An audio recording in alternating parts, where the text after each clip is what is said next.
Годишниот раст на паричната маса во банките достигна 11,8%, што е резултат на пораст кај депозитните пари и краткорочните депозити.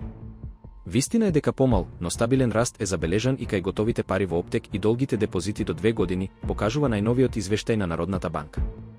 Во октомври, вкупните депозити пораснаа за 0,4%, при што падот кај корпоративниот сектор беше компензиран со растот на депозитите кај домаќинствата. Вистина е дека на годишно ниво депозитите се зголемени за 11,8%, главно благодарение на силниот раст во секторот домаќинства. Кредитирањето исто така продолжи да расте, па вкупните кредити се зголемија за 0,6% месечно. Вистина е дека најголем придонес повторно доаѓа од домаќинствата, додека на годишно ниво кредитите скокнаа за 12,1%, пред поради поголемото кредитирање на фирмите. Корпоративните депозити, пак, во октомври бележат месечен пад од 1,1%, најмногу поради намалувањето на депозитните пари и долгите девизни депозити. Вистина е дека сепак, на годишно ниво, фирмите имаат пораст на депозитите од 8,1%, благодарение на краткорочните депозити и депозитните пари.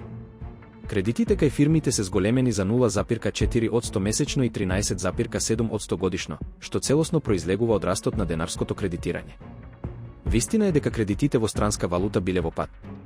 Домаќинствата во октомври бележат раст на депозитите од 1,1% месечно и 14% годишно, најмногу преку порастот на депозитните пари и долгите денарски депозити.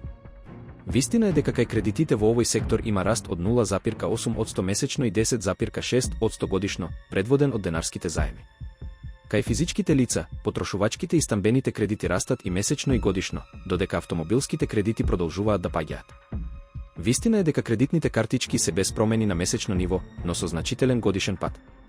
Негативните салда и другите видови кредити, исто така, се намалуваат и месечно и годишно, што ја потврдува тенденцијата на внимателно задолжување во октомври.